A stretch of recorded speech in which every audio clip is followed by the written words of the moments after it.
All right, dear colleagues, I believe we can start now. On behalf of Center for Comprehensive and European and International Studies at HSE University, I am very glad to have you all today with us on a written by our colleague, Dr. Paolо Pizzollo, who is postdoctoral fellow at our center now. We are also very happy to have Professor Andrea Cartoni, who is PhD in History of Europe, Associate Professor and Director of the Interdepartmental Research Center for Cooperation with Eurasia, the Mediterranean Sub-Saharan region at Pisa University of Roma. And we are very happy to have Dr. Vadim Bolitnikov, first-class State Councillor of Justice of the Russian Federation and Director of Center for Territorial Government and Self-Government at Moscow Region State University. Thank you for sharing your time with us. First of all, I would like to welcome you all, and I wish you to have a wonderful discussion today. So Paolo, the floor is yours. I believe you can present your book for 15 or 20 minutes, and then we'll move to discussion. Okay, thank you very much, Miras. First of all, I would like to thank the Center for Comprehensive European and International Studies for having offered me this opportunity to present this book. The discussant will arrive in a moment. He texted me, so don't worry. And I will start by presenting my book. If possible, I will share my screen so that you can follow my presentation through the slides. Just a moment.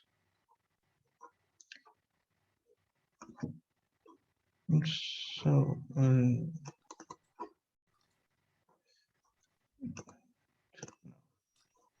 I'm trying to put the presentation mode, but I don't see it.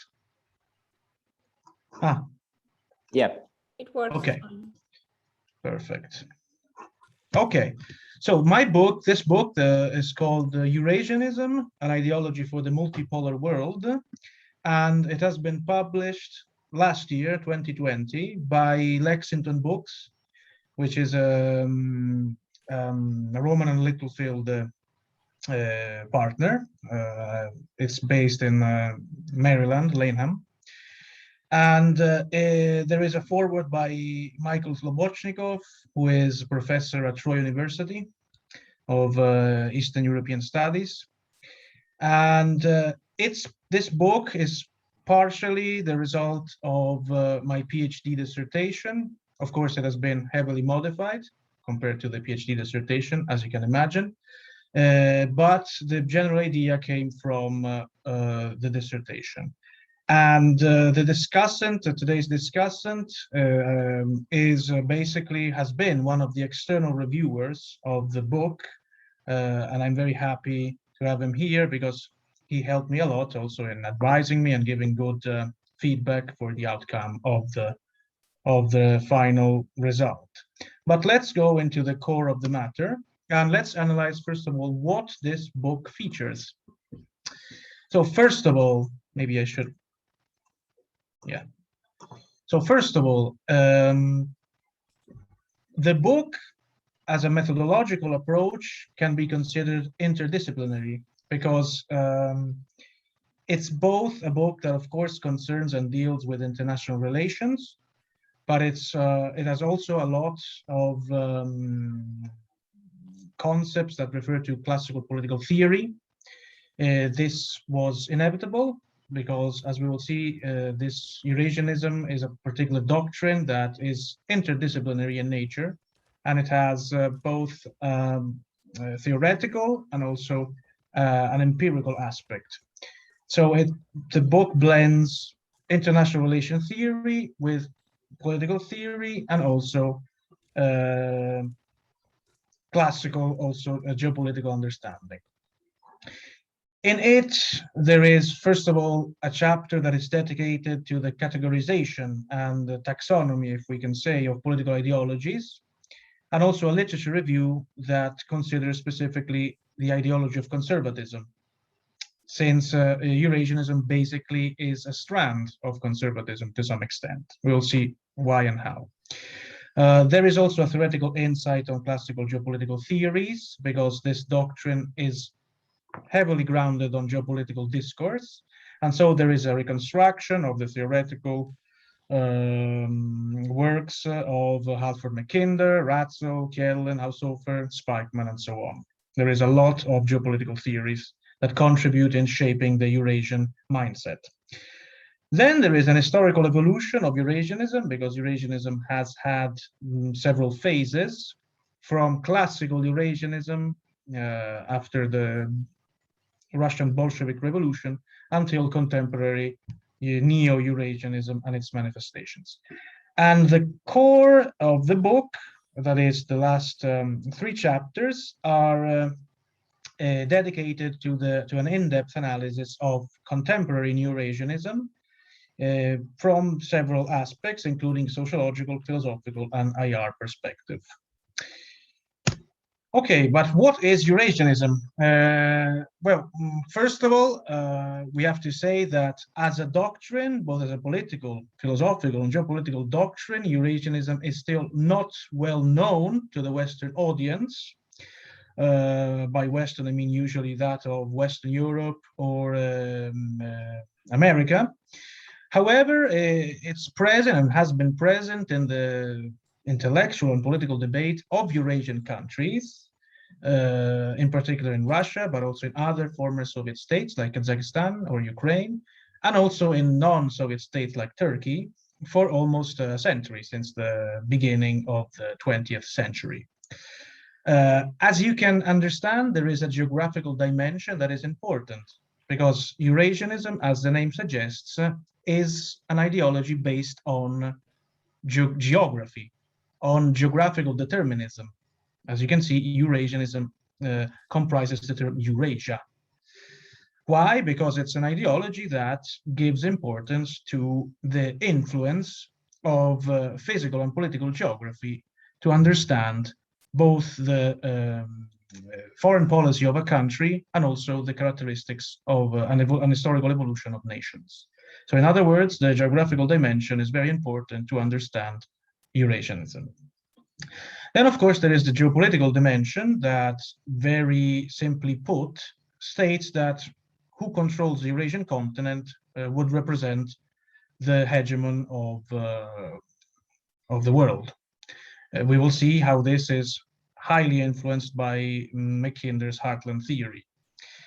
And there is also an understanding of the unfolding of world history as an arena of competition between sea powers or thalassocratic powers, for instance, United Kingdom and United States, and tellurocratic powers or continental powers, land powers, that have shaped the destiny of Eurasia.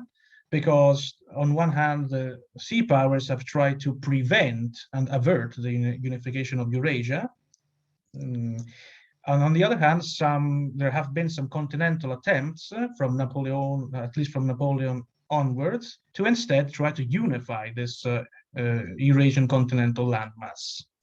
This is an empirical evidence because we can think of Napoleon invasion of Central Europe and then Russia, but also the behavior of Imperial Germany in World War I, not to speak about Nazi Germany and Operation Barbarossa, as well as the idea by NATO of contain Soviet Union, especially through the Truman Doctrine, in order to prevent an alleged unification of Eurasia, or at least of some core parts of it.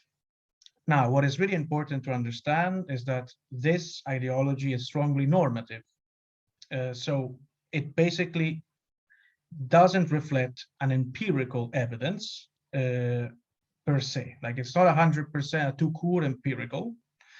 You may argue, well, why is it grounded on geopolitics? That geopolitics would be would find in the empirical dimension its raison d'être, so to speak. Well, we will see that actually geopolitics is used as a tool to understand a normative interpretation of IR, of international relations, as well as a tool for understanding the conservative philosophical dimension of the ideology, of the doctrine.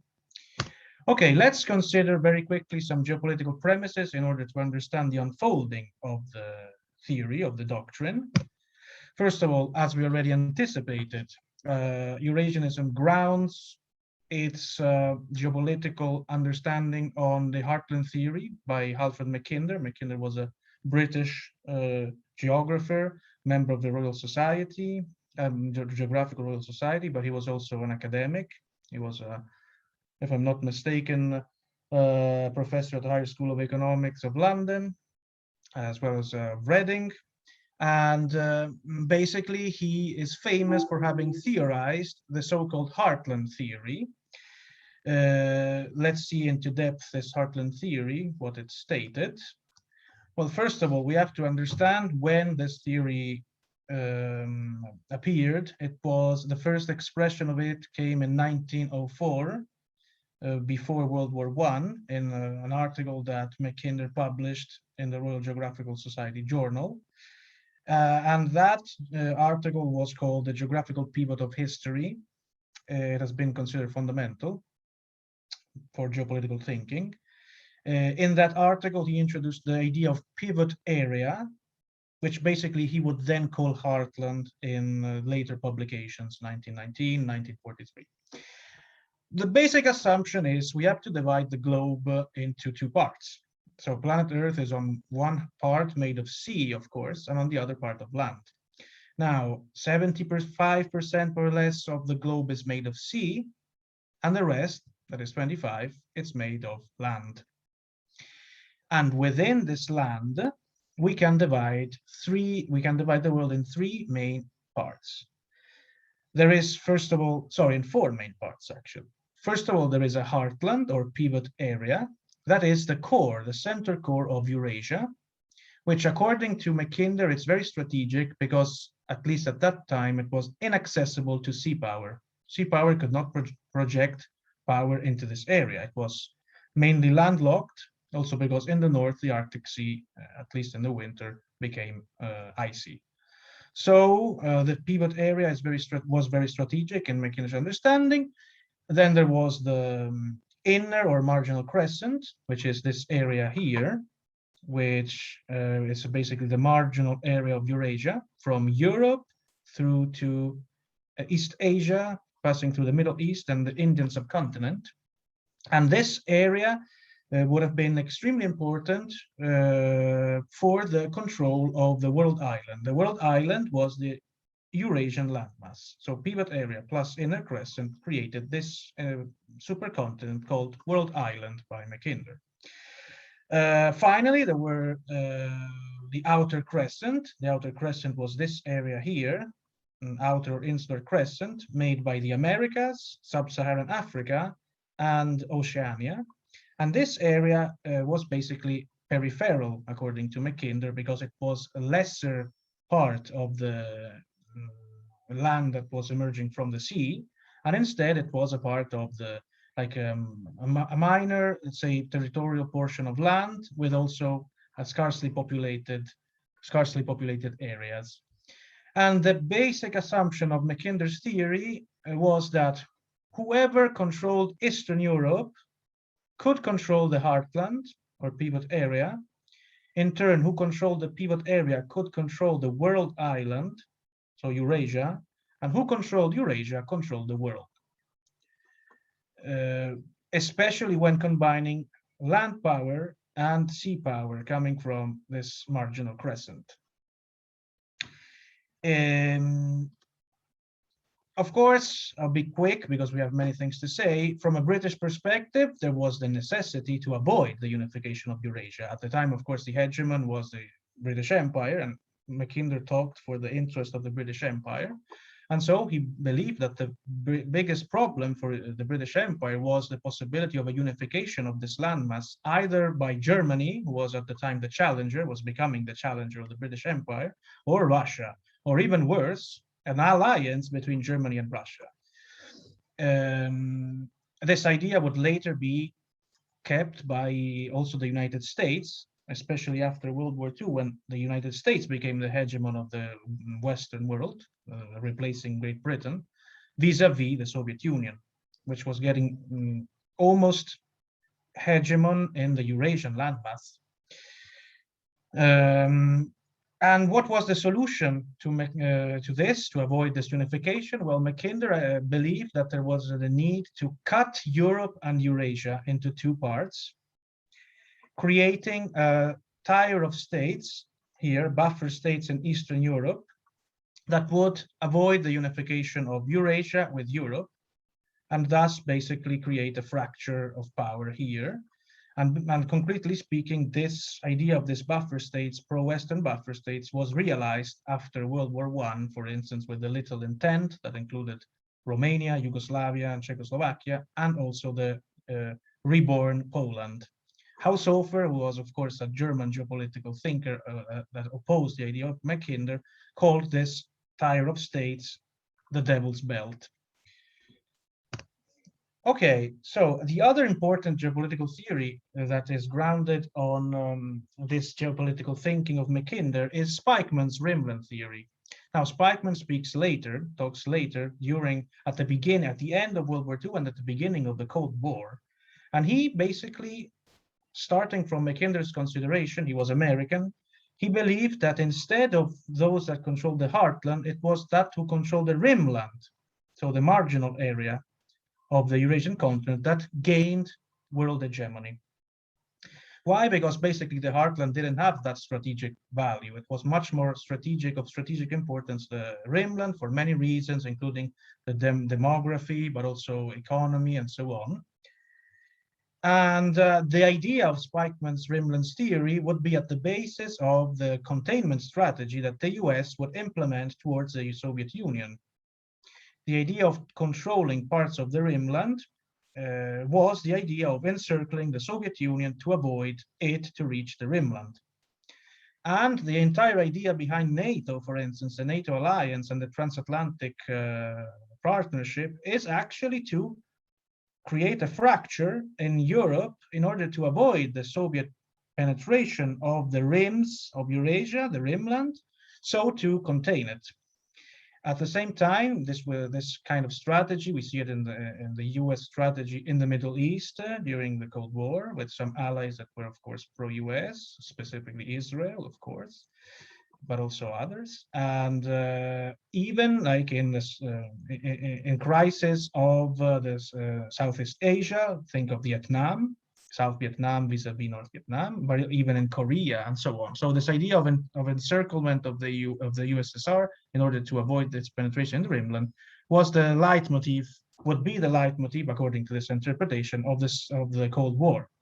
At the same time, the Soviet Union interest was, of course, the one to break the encirclement and to instead create its sphere of interest in the rimland. And so, of course, from this stems, for instance, the Warsaw Pact. Another theory would be the one by Karl Haushofer, who was a German geopolitician. He basically had three main ideas: the idea of creating pan-regions, the creation of, so basically a multipolar system with four main poles, a Pan-American pole with the United States hegemon, a Pan-European one with Germany, Greater Germany as hegemon, and Africa as subservient. We have to remember that Haushofer writes in the 1920s and 30s of the 20th century, when colonialism and imperialism was still a fact. He served also under Nazi Germany, although he was an opposer of Hitler to some extent. This area would have been under the control of the Soviet Union, and instead this area of East Asia and Southeast Asia under the influence of Greater Japan. Another important theorization would be the one of continental bloc by Haushofer, because Haushofer believed in the necessity to create an alliance between Germany and the Soviet Union, the opposite of what Hitler would do with Operation Barbarossa. The idea was to create a continental bloc that would create this Eurasian bloc against especially British thalassocracy that he considered the so-called anaconda politique, that was meant to basically strangle Germany and the Soviet Union through sea power. Okay, other minor theories, there is Carl Schmitt, Gross-Raum theory, Rudolf Kjellén. He stated many important things regarding pan-Germanism against pan-Slavism and a potential alliance with pan-Turanism, but this maybe we'll see it in other presentations. And of course, Ratzel with his idea of organic geopolitics, one of the founding fathers of geopolitics. Okay, so this is a general premise that will be needed. So at this point, Eurasianism, as we said, is an ideology, is a doctrine, is a political doctrine.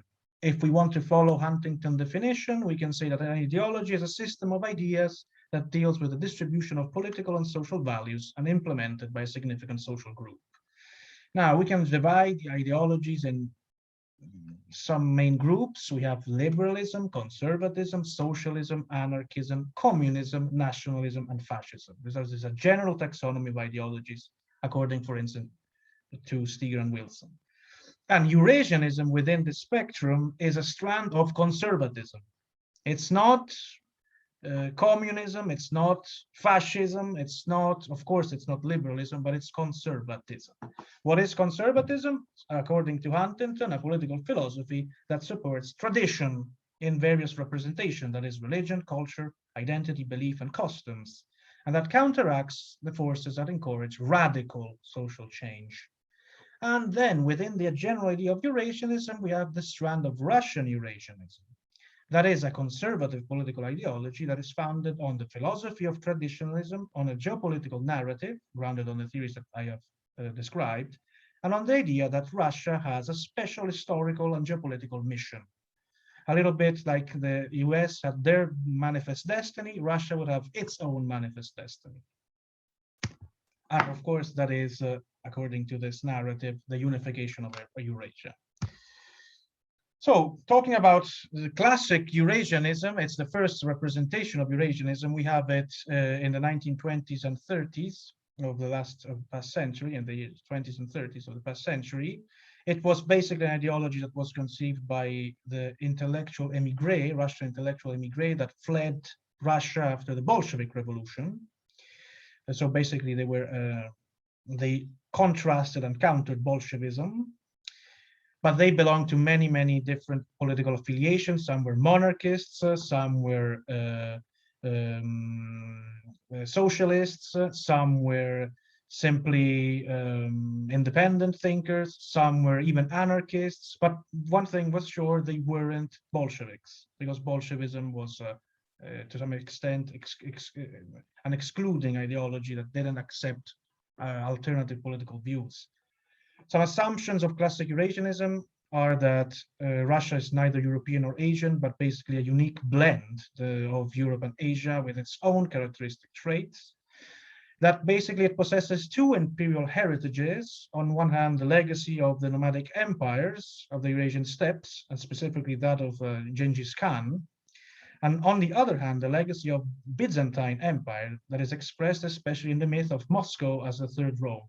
We all know this myth. It's the idea that after the fall of Constantinople in 1453 by the Ottomans, the tradition of the Roman imperial statehood was shifted from the Byzantine Empire to Muscovy through the links that Muscovy had, religious and political links that Muscovy had with Byzantium.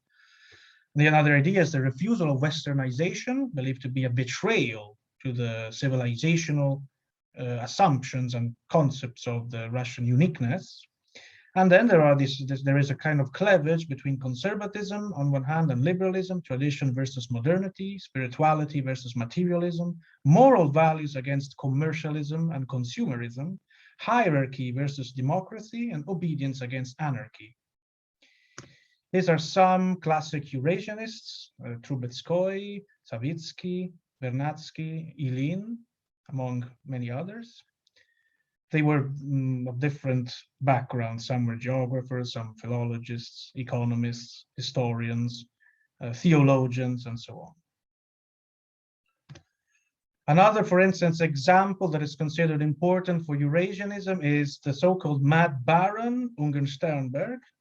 Basically, this guy, who was kind of a strange personality, was basically a general of the White Army, but he was influenced by Buddhism, mysticism, and a kind of a blend of esotericism and occultism. And basically his idea was to create an Eurasian empire on the ground of traditionalism and the values of spiritualism and so on. Practically speaking, he was basically a general who created an Asian division of cavalry. Then he was captured by the Bolsheviks and executed. Also considered mad. He was a brutal guy, actually, and he was actually he puts a stain in the Eurasian's understanding, because he was simply a kind of strange warlord.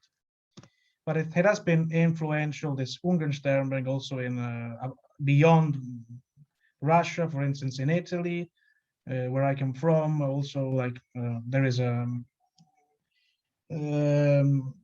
cartoon that depicts him in his adventures in Asia, while he was trying to put the Bogdo Khan in power again in Mongolia. And he was considered an adventurer looking for strange like myths, Agartha, Shambhala, and other Eurasian and Asian myths. Okay, then we have a connection between classic Eurasianism and Neo-Eurasianism with the figure of Gumilyov, who was a very important historian. And he was, let's say, famous for three main contributions, at least to Eurasianist understanding. One is the theory of passionarity, that basically stated that each ethnos, which was a spontaneous biological formation, was influenced by some cosmic energetic impulses that created a special vital activity, leading to the appearance of talented individuals that could create new civilizations and forge empires. This was connected also to the theory of ethnogenesis. He believed in the idea that each ethnos was unique, and it was the result of a historical destiny with some immutable cultural and biological characteristics. And of course, in his works as an historian, he focused a lot on the proto-history and history of Eurasian nomadic empires, especially the one founded by tyrannic peoples, Ural-Altaic empires, including Huns, Tatars, Mongols, and so on. And finally, we arrive to Neo-Eurasianism, which is the current manifestation of this political doctrine, starting from the dissolution of the Soviet Union in 1991. Actually, Neo-Eurasianism has different interpretations. Some may say that there is only a conservative interpretation. Actually, no. There is, of course, the conservative far-right interpretation of Eurasianism, where Eurasianism is considered as a global campaign against Western liberal democratic values and a tool for new imperial regional integration centered on Russia. And this is Alexander Dugin's interpretation. Then there is also a functional interpretation that sees Eurasianism just as a tool to reaffirm, for Russia to reaffirm its international role, and for instance, to protect national interest in the post-Soviet space. And a result of this functional Eurasianism would be actually Eurasian integration through, for instance, initiatives and organizations like the Eurasian Economic Union. There is also a liberal interpretation. It has been considered by the literature. It has no nationalist rhetoric. Then there is also non-Russian strands of Eurasianism. We said that at the beginning, including the one that comes from Kazakhstan. We have to remember that the former president of Kazakhstan, Nazarbayev, was claimed to be an Eurasianist. Then there is a Turkish version, Iranian, and of other, let's say, countries that have some connections, both with Europe and with Eurasia. Then there is also a left-wing interpretation that is close to neo-Marxism, and especially to the post-colonial and third world theory of both IR and political theory. But this book specifically, let's say, underlines the contributions of Neo-Eurasianism given especially by, let's say, its conservative interpretation, mainly by two Neo-Eurasian intellectuals, Alexander Panarin and Alexander Dugin. So the concepts that these authors, especially Dugin, take into consideration are, for instance, the reevaluation of classical Eurasianism with new ideologies and trends.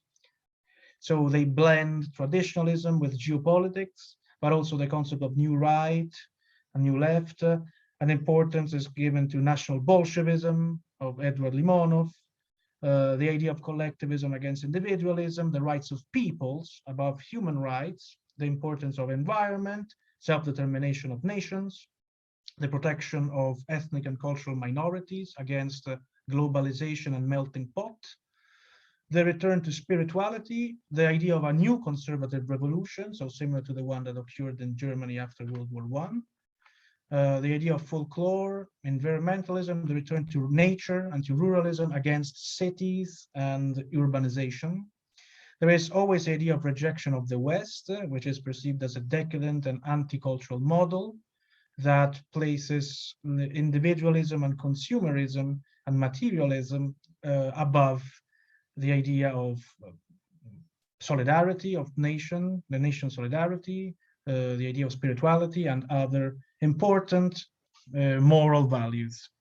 So which are, in the end, the antagonists of this Eurasianism? Well, first of all, Atlanticism in the sense of aggressive Atlanticism, espoused by NATO when NATO is aggressive, when it wants to expand, especially in spheres of interest that are not of direct competence, which is embodied very often both in the Democratic Party of the US as a foreign policy strategy, but also in neocon republicanism, not that much instead in other strands of US republicanism, like for instance the one that was closer to the isolationist view of American foreign policy. Of course, also post-liberalism, globalism as a unilinear movement that would create basically a uniformity of all nations through a common cultural or anti-cultural model, and also unipolarism in terms of IR international system. So elements to reject: neoliberalism, the idea of transhumanism, consumerism, materialism, but also financialism as a tool for carrying out political and social action. And on the other hand, the friends instead of this ideology are, of course, those movements that are called populists, the sovereign movements, identitarian movements, as well as European and American alt-right movements and traditionalist movements. These are some books by Dugin. Dugin is a scholar who has published a lot of books, especially recently these books have been published in English.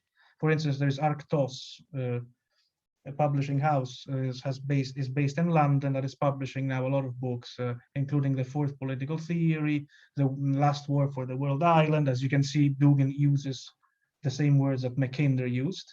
And also now his books are being translated, for instance, in Italian and so on.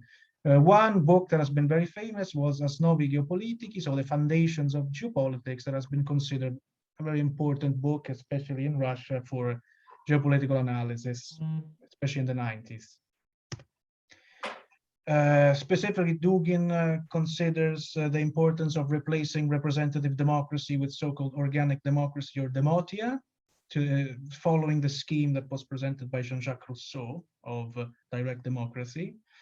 Again, he underlines the importance of the philosophy of traditionalism against Western modernism. And so we have this global traditionalist revolution he would like to enhance, to create a multipolar world based on a global power balance and also on the safeguard of ethnic diversity, cultural, moral, and spiritual values, which would replace basically, let's say, individualism with collective responsibility, and also would contrast the unilinear aspects of globalism and transnational movements that tend to contrast identity, nation state, and tradition.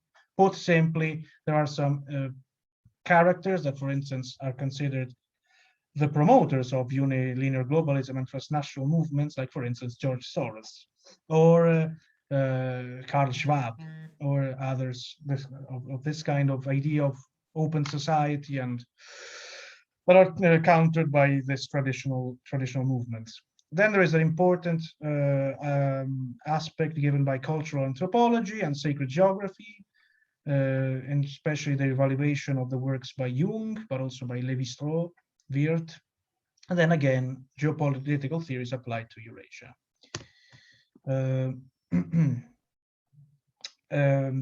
Alexander Dugin believes that there is a global alternative to mondialism and unilinear globalism.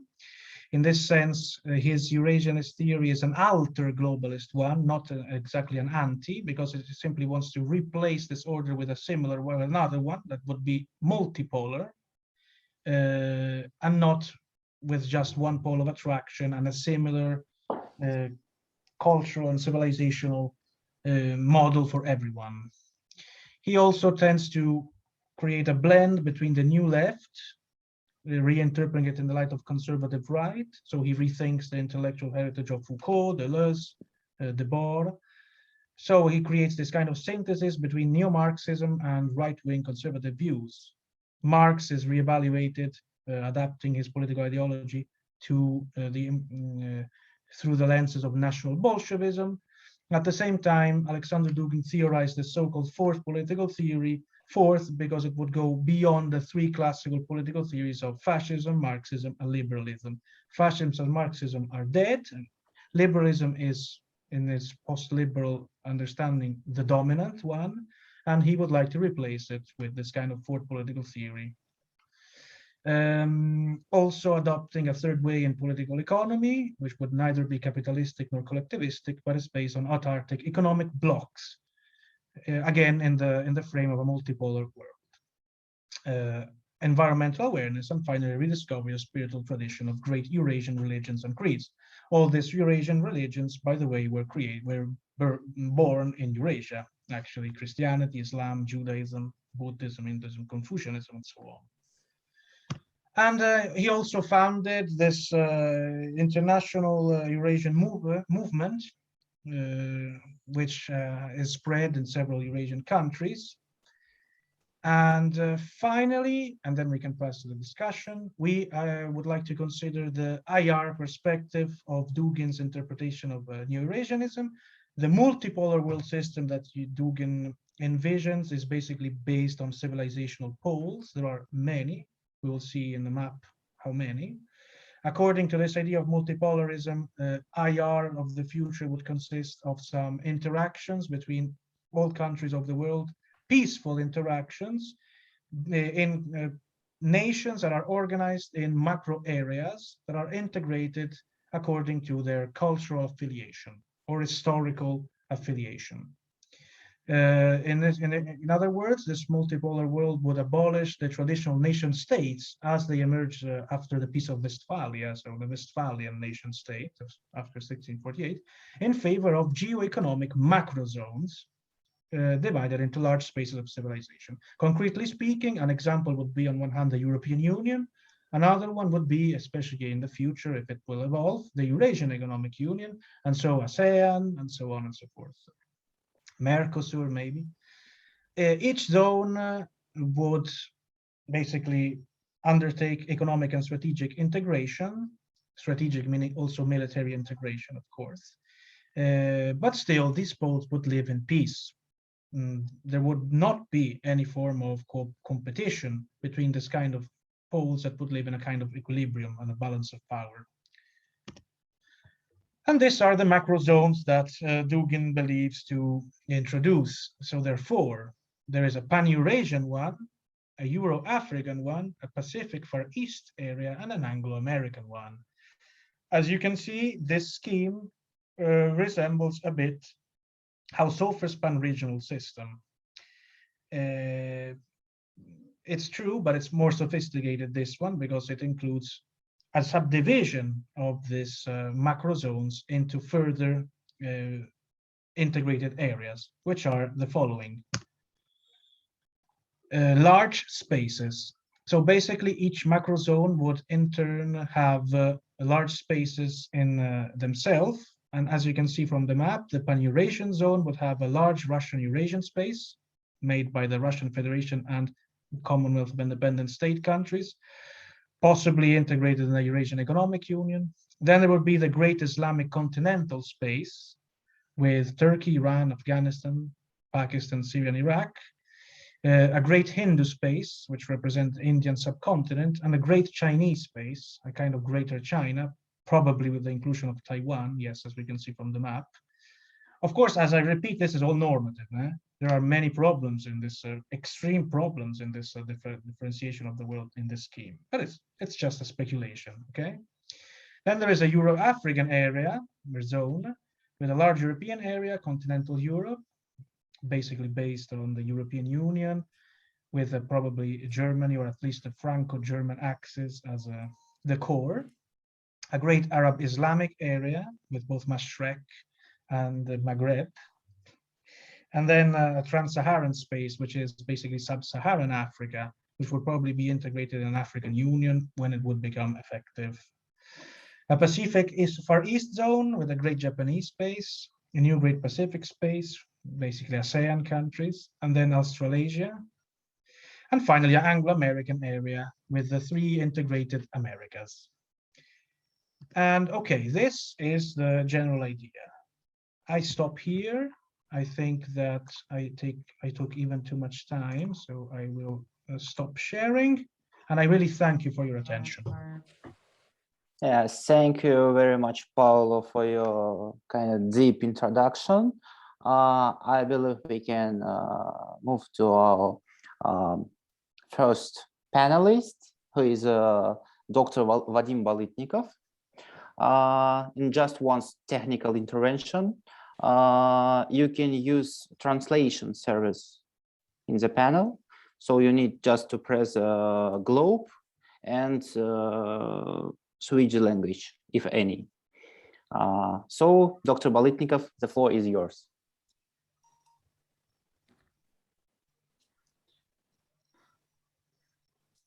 Уважаемые коллеги, добрый день.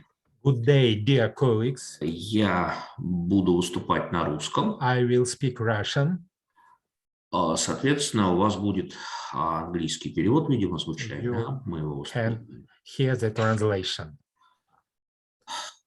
Ну, прежде всего, очень приятно First of all, принять it's a great pleasure участие в мероприятии, to take посвященном part in the презентации event исследования dedicated to presentation евразийства of the research of Eurasianism в год столетия in евразийства. the year of 100th anniversary of Eurasianism. Именно 100 лет назад 100 появилась years первая ago, the first фундаментальная работа fundamental евразийства. Eurasian paper В Болгарии, в Софии вышла знаменитая книга «Из was published in Bulgaria, Sofia. Вышла первая крупная знаменитая книга «Евразийство. Исход к востоку», которая положила начало, собственно, евразийской научной литературной традиции. Movement to the East was published. It laid the beginning to European Eurasian tradition in literature. К сожалению, пандемия COVID немножко отодвинула в общественном сознании, в научном сознании этот значимый юбилей столетия евразийства. Significant anniversary, 100th anniversary of Eurasianism was shadowed by other events.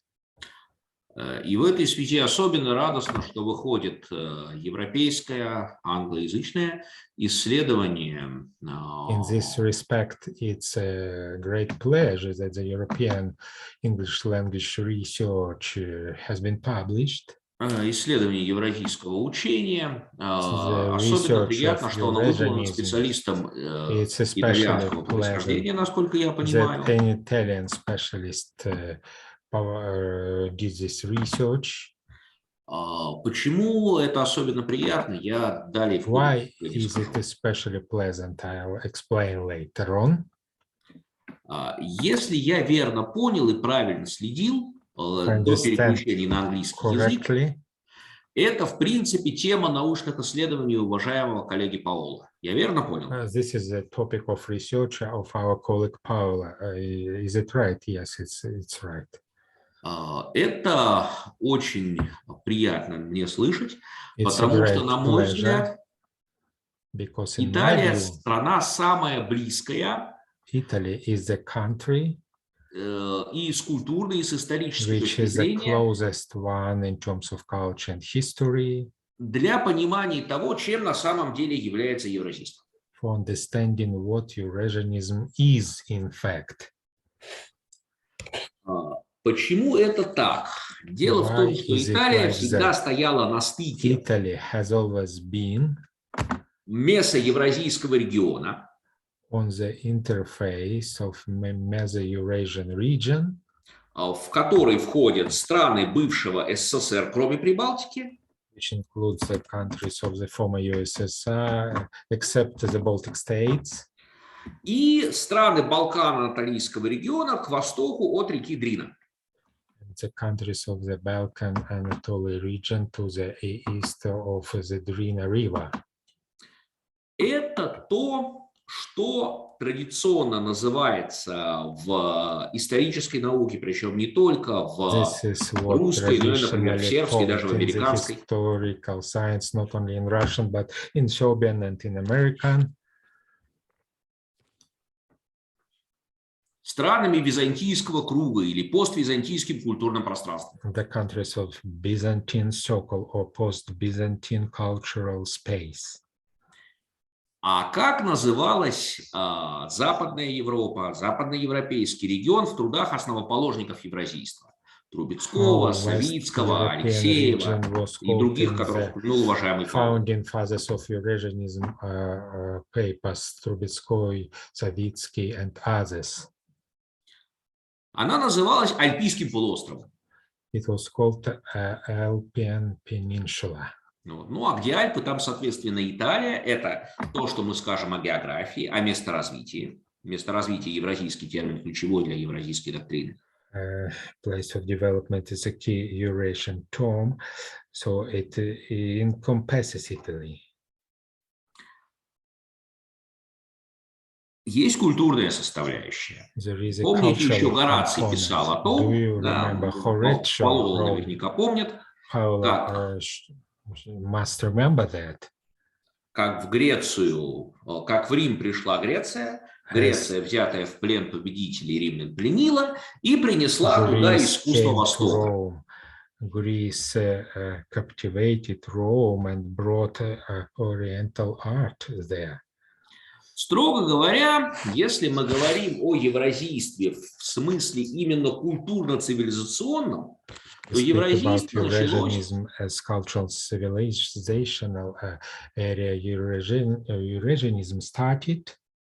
Евразийство началось, по большому счету, с греческой эпохи, с эпохи эллинизма. Первой евразийской цивилизационной идентичностью был Балкано-Анатолийский цивилизационный комплекс. Второго тысячелетия до нашей эры. Хетты, минойцы, микенцы и так далее. Civilizational complex was the first manifestation of Eurasianism, Illinois, and so on. Потом мы переходим к греческой цивилизации, классической Греции, к цивилизации эллинизма.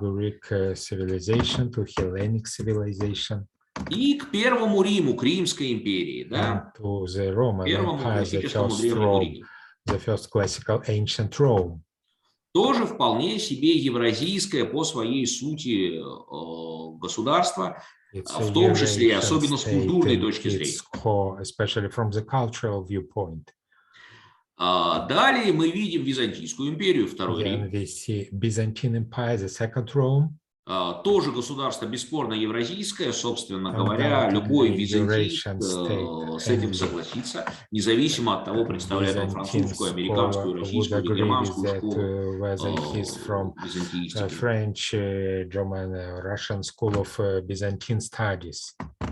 И Третий Рим, Россия.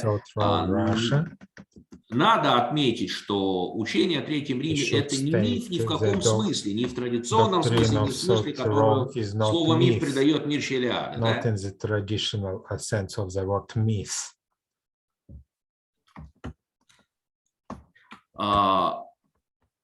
Это учение православной церкви, соборно утвержденное и принятое сначала русской церковью, потом всеми остальными поместными церквями, которые были на момент рубежа 16-17 веков, начиная от This is the Константинополя и doctrine of заканчивая Orthodox Грузией. Church, and it's accepted by all the Orthodox churches, starting from Constantinople and finishing with Georgia. И в документе, в котором это учение излагается, это так называемая уложенная Document грамота, stating this study там четко написано, что первый Рим – это не город Рим, это Римская империя. Второй Рим – это не город Константинополь, Стамбул, это империя Ромеев, Византии. Empire. The second Rome is not Constantinople. This is an empire of Roman in Byzantium. Третий Рим – это не Москва, это российское государство. Это там четко совершенно написано. Государство российское есть третий Рим. Russian state is the third Rome. При этом не употребляется слово «империя». Говорится именно о государстве. It is stated about the state. В чем смысл доктрины первого, второго, третьего Рима, Рома Атерна, да, так сказать, как бы вечного Рима, христианской доктрины? Это служение. Третий Рим – это то государство, которое в любая итерация Рима – это то государство, которое в данный конкретный момент имеет православное большинство населения, наибольшее из тех, кто существует на настоящий исторический момент. И цель там очень проста, ее еще Христос сформулировал. Кто больший, тот должен служить. Служить защите мира в смысле, а не состояния, а в смысле человеческой цивилизации. Служить защите веры, служить защите добра. The protection of the faith and kindness. Есть малоизвестная достаточно на Западе, но хорошо известная в православии разбор учения о Третьем Риме от православных святых. В основном, кстати, не российских, а греческих, сербских. Вот. И, собственно, там это подробно описывается. Serbian scholars describe in detail analysis of Third Rome doctrine. Но возникает вопрос, как мы здесь мост к евразийству перебрасываем, да, от этого понятия. Есть такой нерассмотренный, к сожалению, уважаемым Паоло, но, возможно, ему известный мыслитель Константин Леонтьев. Основатель русского византизма, его еще называют предтеча евразийства. Вот. His predecessor of Eurasianism, his founding father of Russian Byzantine studies, Константин Леонтьев. Даже вот именно не византийских исследований, а византийства как идеологии, как политической. Я бы так сформулировал. Он не был византиистом как исследователем, он был дипломатом и публицистом и философом. He was diplomat and philosopher, publicist. С другой стороны, встает вот какой вопрос. Вот мы говорим, евразийство, что это такое? Ну, на первый взгляд. Это то же самое, как для жителей Западной Европы понятие европейства. То есть мы составные части некоего культурно-цивилизационного ареала, отличного от Западной Европы, обособленного от западной цивилизации. Это все, безусловно, правильно, и недаром еще тот же Трубецкой в своих произведениях первым, наверное, на всем глобальном севере поставил проблему колониализма как издевательства колонизаторов над коренными народами с духовной точки зрения. Алло, слышно ли меня? Переключитесь на русский канал. Вас слышно? Вадим Владимирович, у вас еще параллельно английский звук идет? Или мне кажется? У меня никакого звука сейчас не идет, кроме русского. Да, Вадим Владимирович, вам на всякий случай нужно переключиться на русский канал. Я на нем и нахожусь. Хорошо, хорошо. Ага, очень хорошо. Вот. Соответственно, Respectively, what we can say here,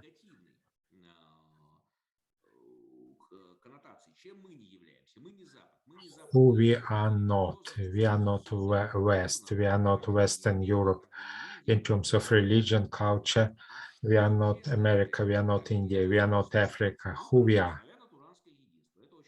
Of course, good. Slavic Turan unity, it's good. What else? What are manifestations of that, except in addition to geography?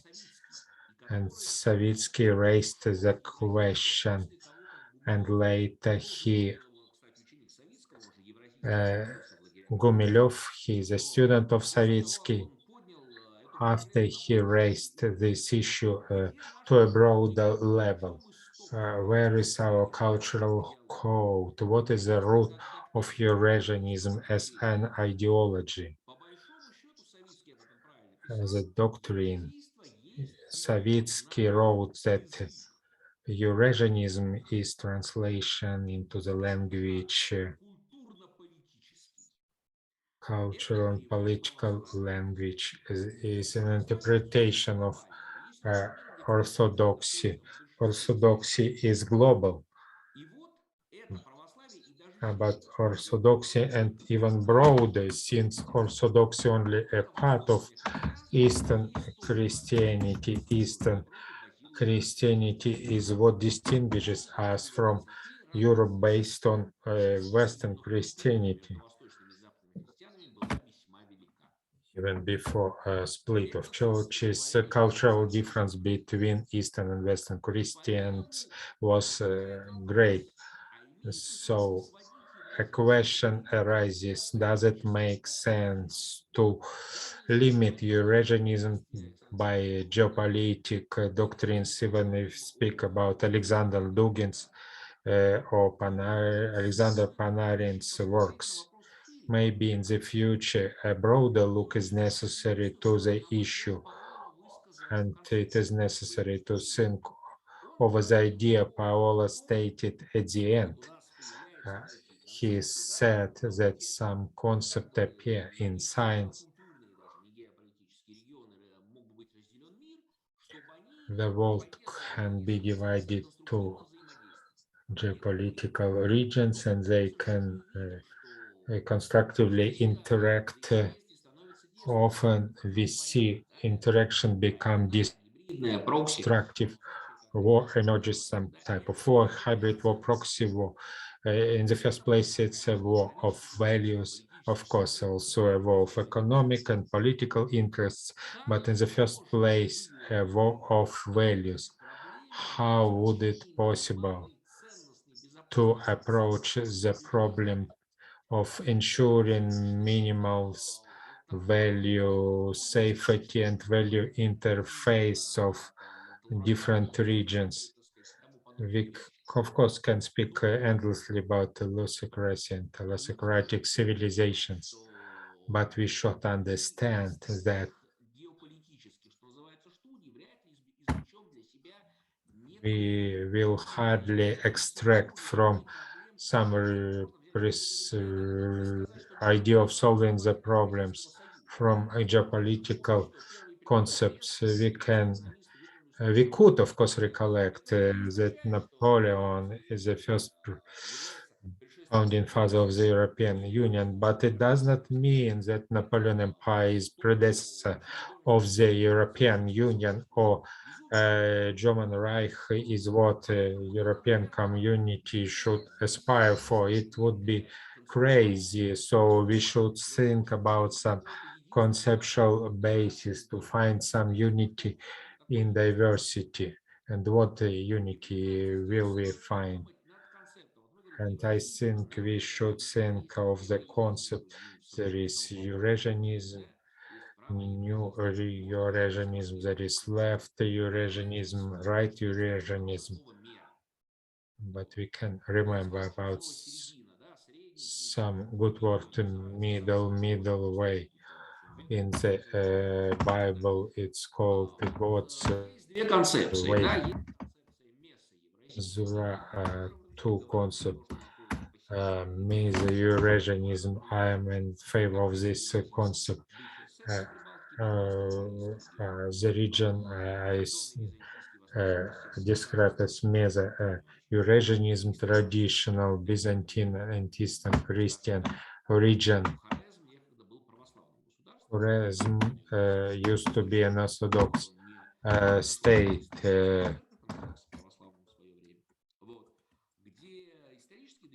So historically, Eastern Christianity was dominating in Chorism. This is Meso-Eurasianism is something in middle. Maybe we should find something middle in the issues of cooperation, to find something common, to be bridge between East and West, and shield from extreme manifestations. We can recollect the second and the third Rome were shields for Europe against enemies. And we can remember Russia also protected from Napoleon and Hitler. So our colleague can think how Eurasianism can be fit in the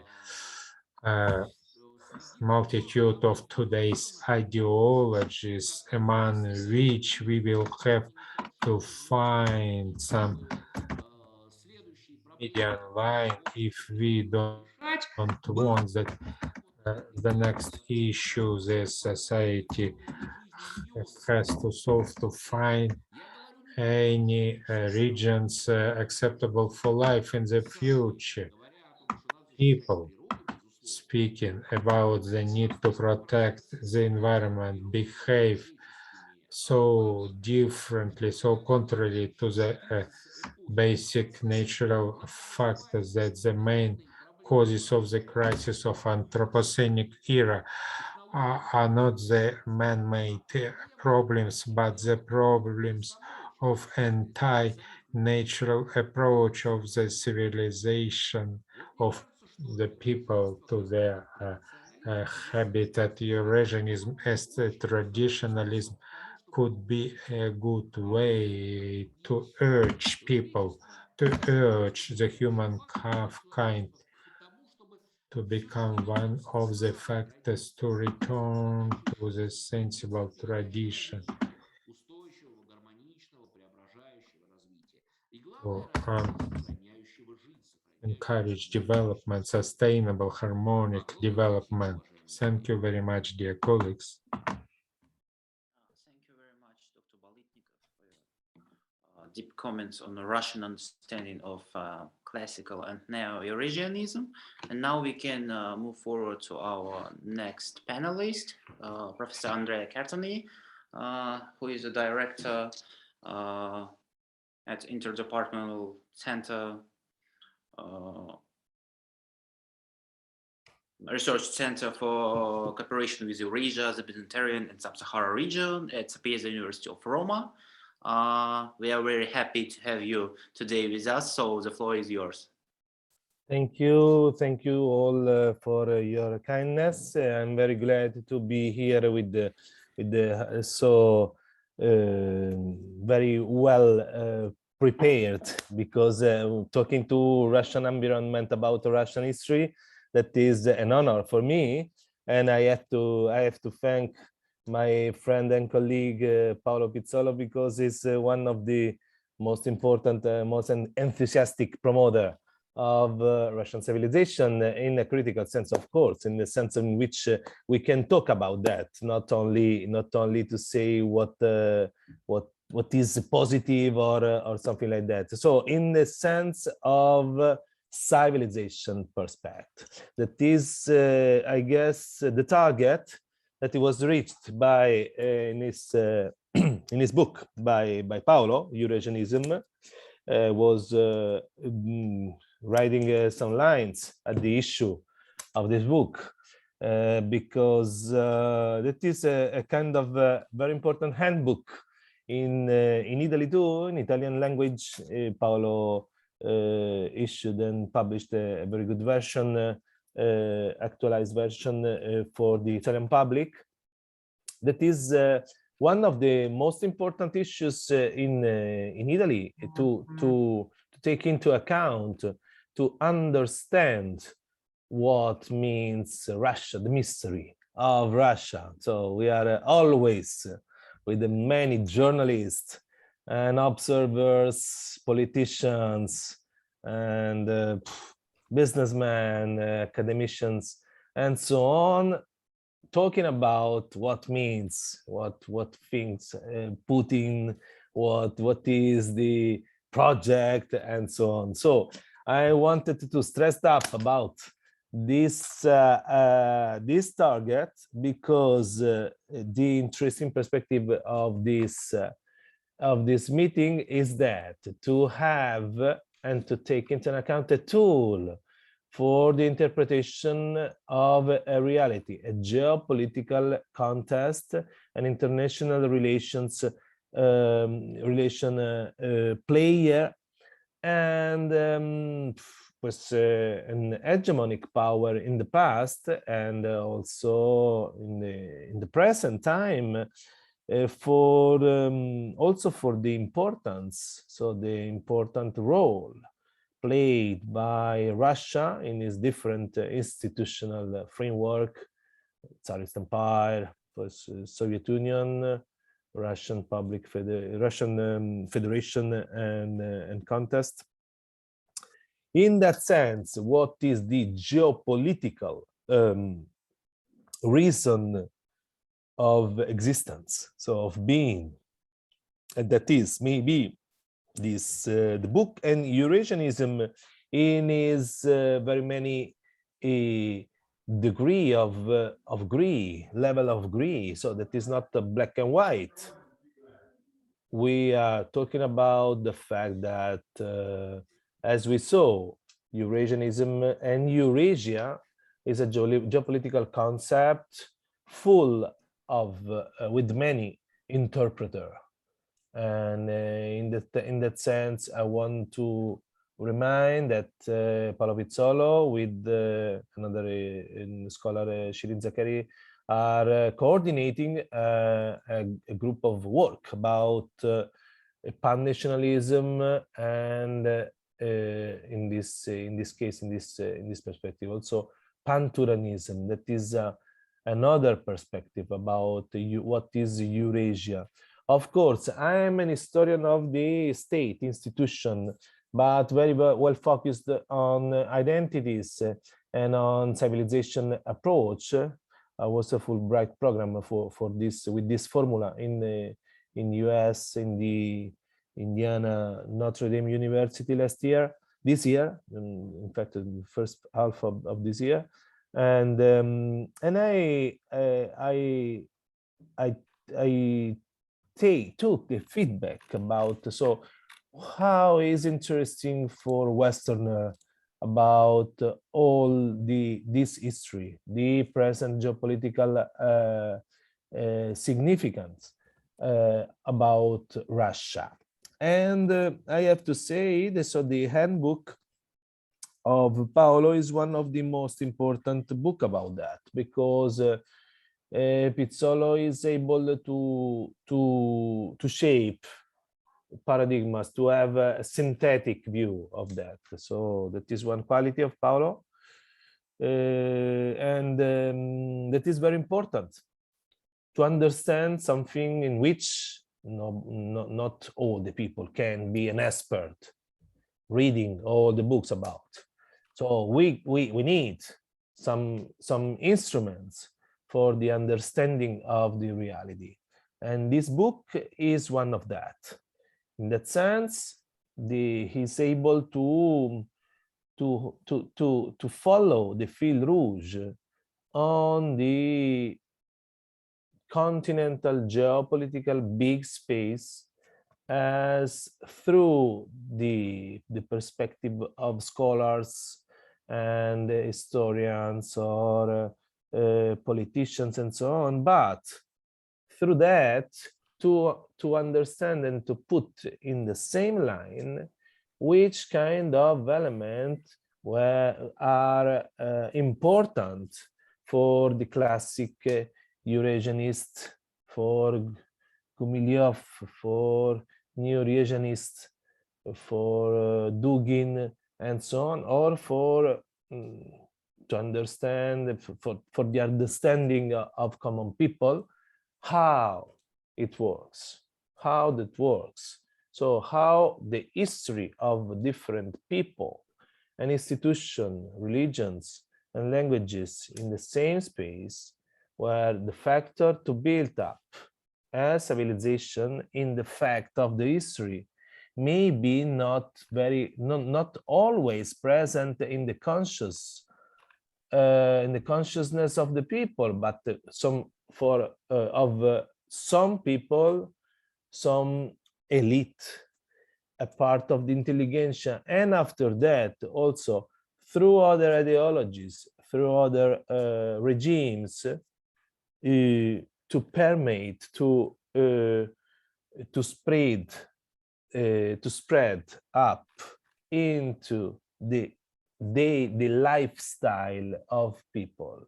So we are not talking about the so-called Ernest Renan nation plebiscite, so referendum, positive referendum of every day. Nope.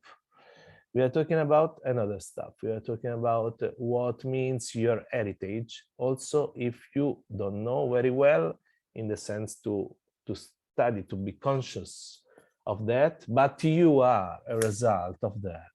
So in that sense, post-Soviet Union people and Russian people, but also mainly Rossiyski, so people living in the old empire and Soviet Union, former Soviet Union area, and after that we can say Ruski Mir, or this big space under from decades and centuries under the leading role of Russia. So in that sense, we can understand more than a lot of many tons of paper and books or internet tweet about Russia. So we have to be problematic, able to have the good tools to understand complex realities. So I wanted to recall that because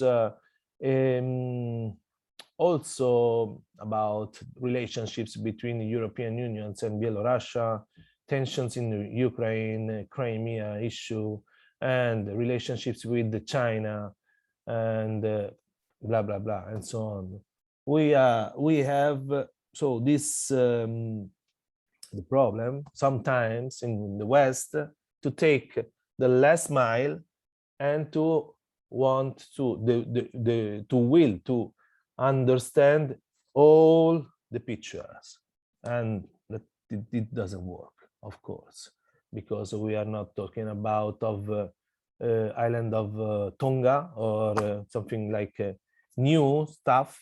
We are talking about very old and complex history in which the civilization process was complex, but was one of the most important civilization processes in the world, maybe the main one, in the sense in which we can remind and recall about the Byzantine Empire, and of course talking from Rome, so the capital of the Western Christian Empire, Holy Christian Empire. So the role and the mission of the Byzantine Empire and the Eastern Christian and Byzantine Empire, in juridical sense, not only in ideological or something like that, like a call of.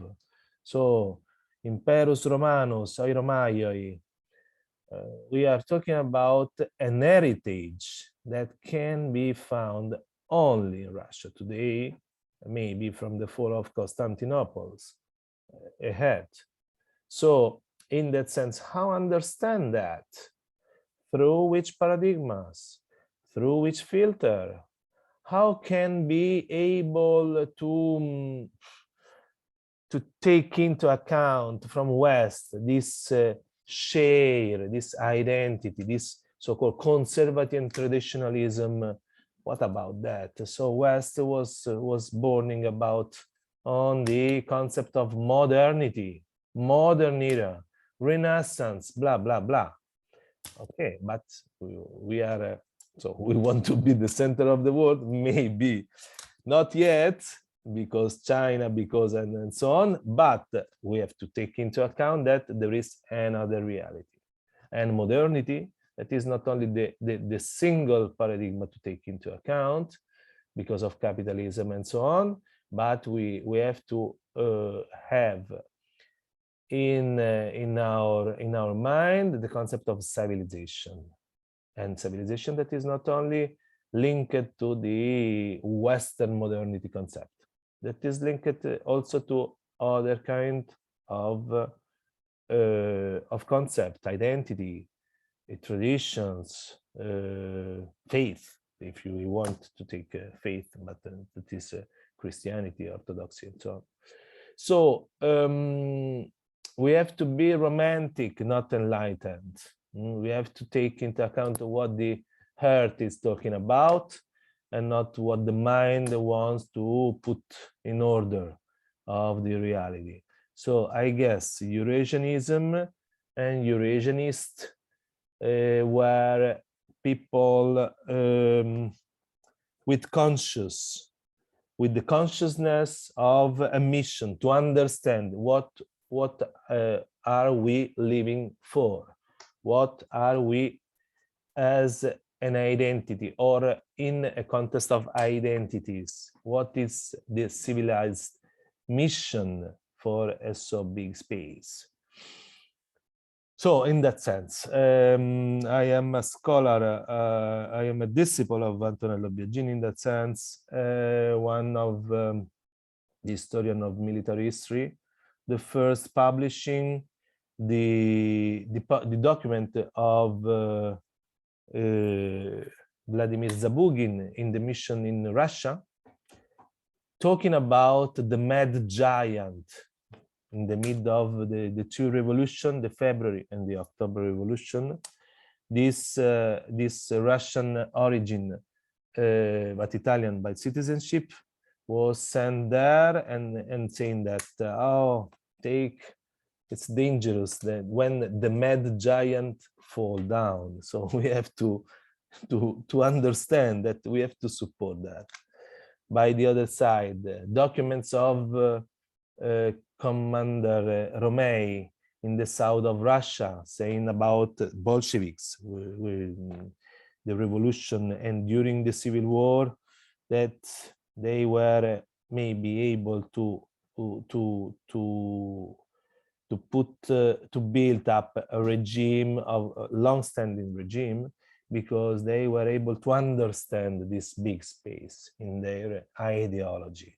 So from these testimonies and witnesses, we had clever, smart people talking about and trying to understand this big issue. And I have to say, so the book of Paolo, it can be considered in the line of books and essays able to give us the instruments for the understanding. That is not only the mission of academicians, that is the mission maybe for all the people in a globalized world, because we have to understand the world, because the consequences from the other side of the world are full of effects also for us. So many congratulations to Paolo, and thank you again for your invitation to take the word in this very important meeting. Thank you. Spasiba большое. Thank you very much, Professor Cartoni.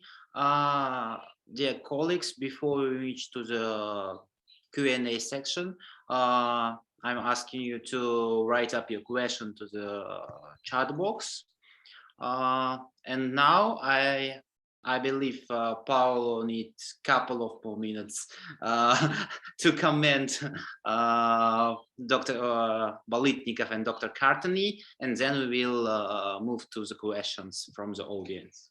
So please. Well, thank you very much. First of all, I would really like to thank both Dr. Bolitnikov and also my friend and colleague Andrea I remind you that Andrea, I also thank him once again, because Andrea was one of the external reviewers actually of this book. So he also contributed in shaping, in giving a better shape to the book. And his feedback and his help was priceless. And of course, I really thank him to be here. And yes, the two interventions, I think that were following a similar thread, because they were both focusing on, I think, something that is often neglected in talking about international relations, but also about history of international relations, that is the civilizational aspect. Why do I say this? Because often we tend to underestimate or devaluate aspects that are connected to civilization, or to historical consciousness, or to identity, or to things that go beyond our contemporary understanding of things. In other words, if we want to really deeply and thoroughly understand important phenomena, and especially phenomena, political phenomena, geopolitical phenomena, I believe that we cannot just interpret them through the lenses of contemporary understanding, omitting the historical and civilizational variables that led to a specific evolution, to a specific historical evolution that a nation and a people and a state pursued. In this respect, how important is now statehood when it's combined to a civilizational analysis? This is why the critique to, for instance, a globalist understanding of world politics must come exactly from two factors, actually three factors. One, the geographical factor. I think that both discussants were considering the importance of geography as an eternal and never-changing reality that gives a specific feature, a specific characteristic, identity to a nation and to the state that in that realm exists. So we cannot, so I still believe that the importance of geography is extremely relevant to explain international phenomena. Thus, what has been called the revenge of geography, maybe in an abused way, but still it has been current in journalistic and academic literature, this idea of revenge of geography, as opposed to the idea of death of geography or end of history, an end of geography. The idea of end of history that stems from Fukuyama's understanding of the post-bipolar system, it's something that is gradually being replaced by another idea, that is the idea of the return of geography, of a return of multipolarism, of actually a path towards multipolarity, to multipolarism, that could actually perhaps be extremely consistent and respectful of civilizational identity and of the specific historical, religious, and cultural civilization of nations and people, against the so-called unilinear globalism and globalization that I anticipated in my presentation. The importance of identity that also Dr. Balitnikov highlighted is very important also to understand who we are. He was saying, but what does it mean to be, in his case, of course, he was saying, what does it mean being Russian? Is there a Slavic component, a rural Thai component, Ugro-Finnic component? Actually, it's all this combined into a civilizational pole. That is very important. In a non-mutually opposing civilizational integration pole that creates a so-called great space, a great space, in the Schmittian sense of the word, great space of civilizational integration, not exclusive but inclusive. So the importance of civilization as a variable to explain international system and also the trend of international politics. Thank you. Thank you, Paolo, for your comments. Now, dear audience, if you have any question, you can put your hands up or write to the chat box. But being, a very bad moderator, I would like to use this opportunity to ask my own question.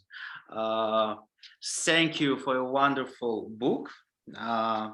Actually, I had an opportunity to read it, at least the draft version, and in the half of the book, I suddenly started to think that all the time you write Eurasianism, you need to put Russian Eurasianism.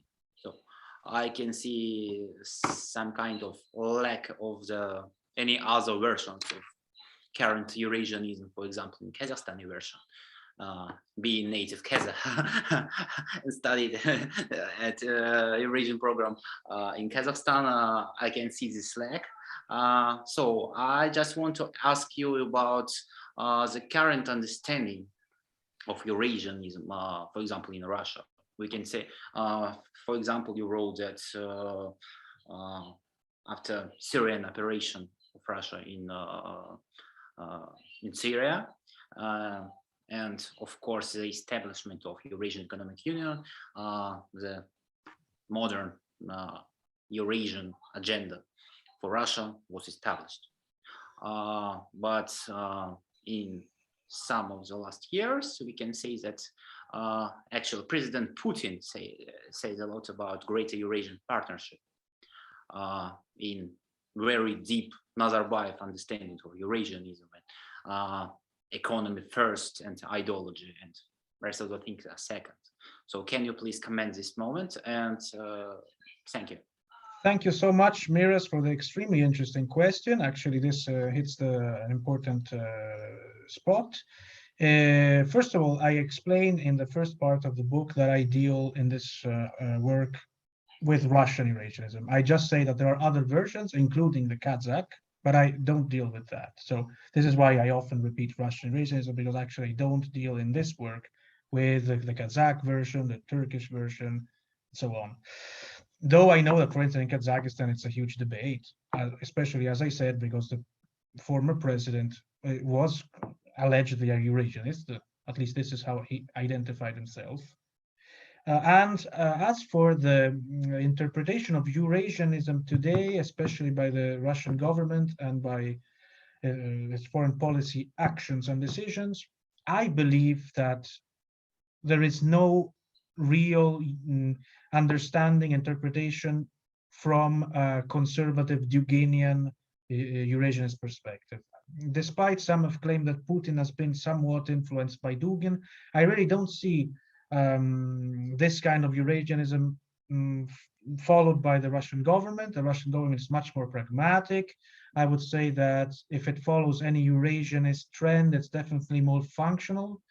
It's aimed at, for sure, integrating the Eurasian, some Eurasian areas, but especially not going, I guess, beyond the post-Soviet sphere, not at all. There is a functional for economic, but also to some extent also, however, for grounded on historical and civilizational reasons, but especially for economic purposes. At least this in terms of the Eurasian Economic Union. When we speak about Russian interest in Syria, or perhaps in eastern Ukraine, that becomes a little bit more geopolitical and less economic, if we want, less functional. But I think still that it's not understandable through the lenses of Dugin's Eurasianism. It's more understandable from the lenses of pursuing national interest and strategic interest.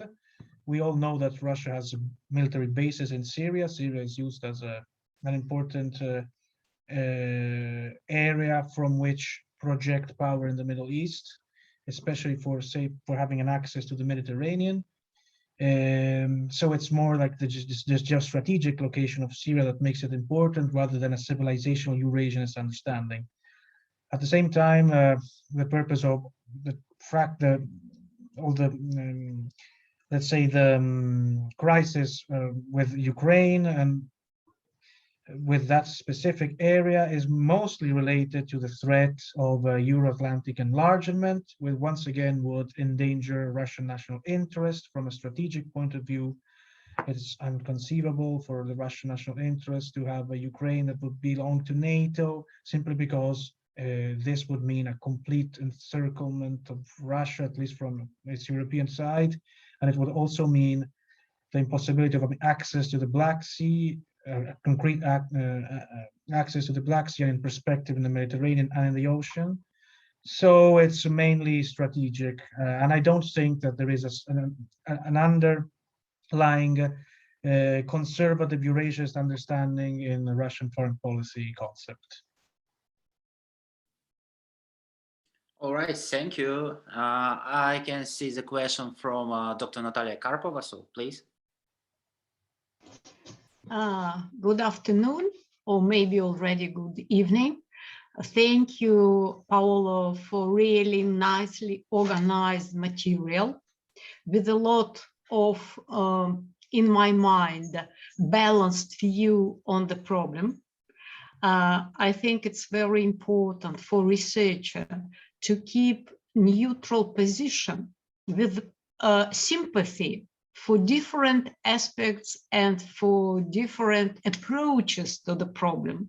I think you was quite in a balanced position, and it's a real nicely organized material for students, for researchers, for people in Italy, in Europe, in Russia, who are really interested in some future research in the context of looking for new balances. I would like to appreciate Andrea's remarks that the potential of your book is not in the past and even not in the current situation, the potential in the future, in the potential of building up a kind of intellectual consensus, mainly in Europe, about what we are really, in fact, would like to have in our continent. How could we use those historical grounds and researches you presented in your book for building up the architecture of the future? And in this context, I really appreciate Andrea's remark when he said it's a kind maybe of myth in Europe to expect some big ideas from Russia or Eurasia. I always remember quotes from Giulietta Chiesa, who in his many articles, he mentioned that Russians should feel the special mission to create new ideas, to create fundamental ideas. But I do believe that not just Russians, but Eurasians and maybe broader territories of Europe, elite of Europe, should rely on some researchers of the past in building this concept of the future. In this context, do you have any projects for students? I've read your short CV on the website and found out that you conduct research of students in the fair of projects. What do you think? Maybe it's a good time to build up international project for students, both Russians and Italians, or maybe other Europeans, to look through these lenses of history and geography, as it was mentioned, for the future of continent, because it's quite fragile in terms of new technologies. And the mission of the upcoming generations just to protect and provide peace and balance on this territory. So what do you think? I belong to the Department of World Economy, and maybe I'm a newcomer of your meetings, but I found out very interesting topic and decided to join this discussion. And I'm ready to be in collaboration with you because I'm leading and conduct projects with the students, including the projects in this ground founded by the President Putin, like Sirius, for school children, for talented school children.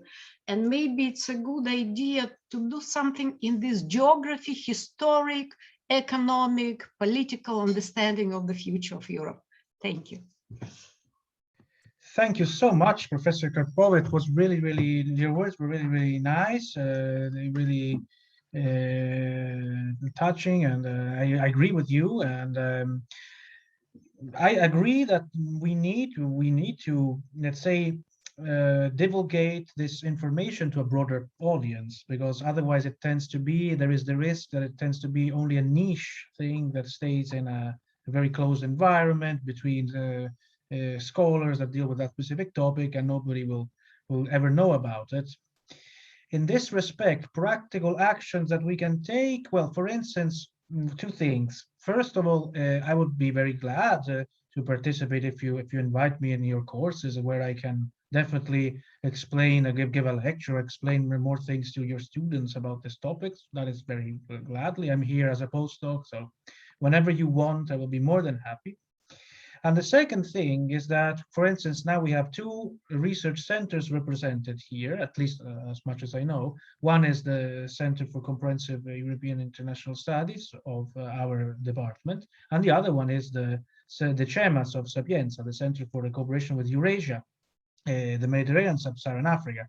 What I would love is that maybe the two centers could coordinate themselves in joint programs, joint activities, and so that we can have at least already two references, both one in Russia, another one in Italy, one in Moscow and Rome. And so we could start like a path of cooperation between the two centers. That would be very nice. My friend Andrea is the director of the center. So who better than him can be the person that can be interested in cooperating the events with the two centers. I would be very happy to be the liaison between the two. So just let me know if you have initiative to spread research projects in this regards, in other regards. I would definitely be interesting. And these are the things that come into my mind. If I can, Paolo has the authority within in our center, CEMAS Center for Eurasian Studies, to lead and to build up this project and network with all the people you consider, and with the support of Professor Karpova and all the friends of Russian friends. Yeah, I guess you are there with the mission now, furthermore. So. Oh. It's really a great opportunity, and I see that Professor Bolitnikov is also interested to make some intellectual input into this initiative. I just want to say you that from the ground of World Economy Department, we have nice contacts with the Association of Trade and with the Chamber of Trade of Italy in Russia. So and ECHE Institute. So we are mostly concentrated on economic aspects of collaboration in this, but we never had an experience to think about some complex approach to the future of European continent from the side of interested participants like Russia, like Eurasian countries. I see Miras, maybe it could be another input from the side of EAS countries, and they could be interested to participate in. So let's start maybe from the very simple thing. Maybe we can invite Professor Pizzola to make some introduction to the students. Then we can make a draft of some further steps in this field. And we would like to see some ideas from Andrea. I do believe he has a lot of ideas behind. Of course, it's not the best time for such kind of initiatives, pandemia, some tensions on European continent, but who knows? Step by step, I do believe we will overcome all those troubles. I think that's a very lovely words, and I'm very happy that our seminar is a great platform to establish a new context. As a flagship center of our Faculty of World Economy and International Affairs, we are happy to provide the different opportunities for our staff, professors, and of course students. So we need to think about it more deeper. We are also, all of us are in Moscow except Professor Cartoni. So we always can discuss our initiatives later online and offline. And now I would like to switch to the next question by our the very great friend of us in our faculty, Dr. Nivedita Kapoor, who also joined our faculty this year as a postdoctoral fellow. So Nivedita, please, you can ask your question by yourself.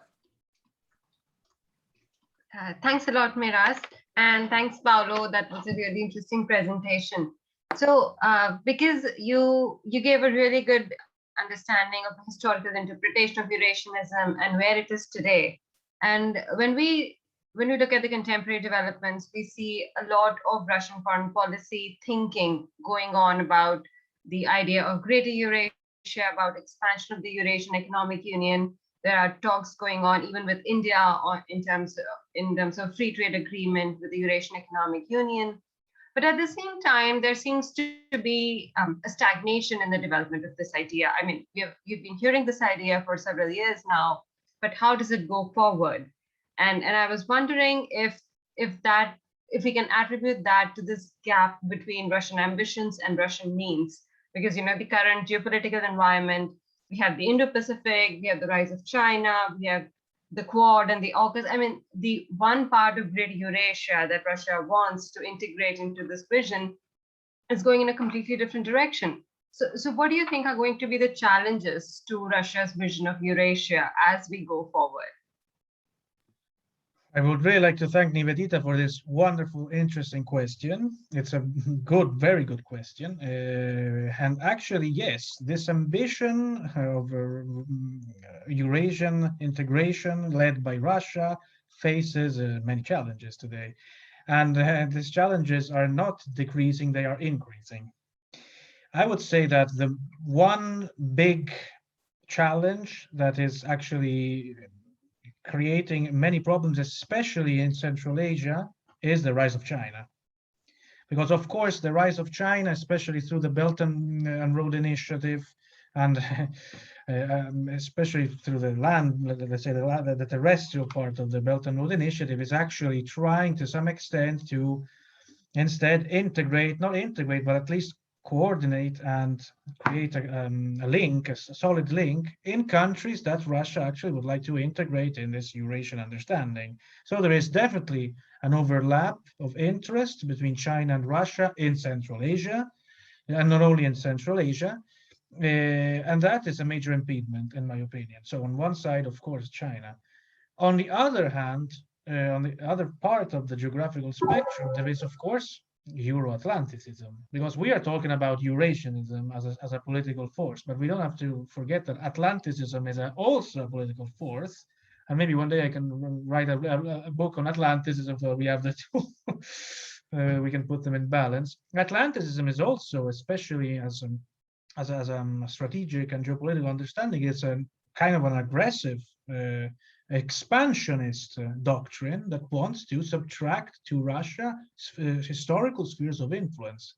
We saw that with the East European expansion in NATO, the Euro-Atlantic and then European integration of Eastern European countries that once were members of the Warsaw Pact in NATO and then the European Union.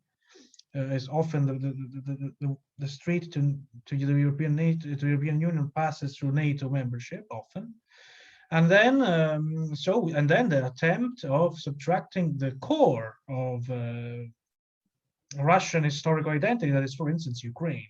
We have to understand that Ukraine is not only considered, as I was previously saying, in strategic means, but there is also an understanding of civilizational aspect of Ukraine for the Russian soul, because we don't have to forget that actually the first Russian political entity was Kievan Rus, that is Kiev, and that's where the Russian statehood idea developed following the Byzantine tradition. So losing the Ukraine in favor of the Euro-Atlantic integration, especially Atlantic integration, would be a disaster, not only from a just strategic point of view, but also from a civilizational image. So to sum up, the main threats, I think, to Eurasian integration, Russian-led Eurasian integration, are China and Euro-Atlantic enlargement. Thank you, Paolo. So we are in the end of our discussion. I would like to thank everyone who joined us today. If we don't have any new question, I would like to thank Paolo for his presentation, Dr. Andrea Cartoni and Dr. Bolitnikov for their deep comments today, and of course, all of our participants who found the time to spend at least almost 2 hours today with us. The recording will be available on the page of the Center for Comprehensive European International Studies later this week, and I hope we all will stay in touch and strengthen our contacts. Paolo is always welcome to have a lunch with us next week. Stay safe, and thank you very much for being with us today. Goodbye. Thank you. Goodbye, everyone. Thank you so much. Спасибо большое. Come to Rome soon as possible with Paolo for a further meeting, next meeting. Bye.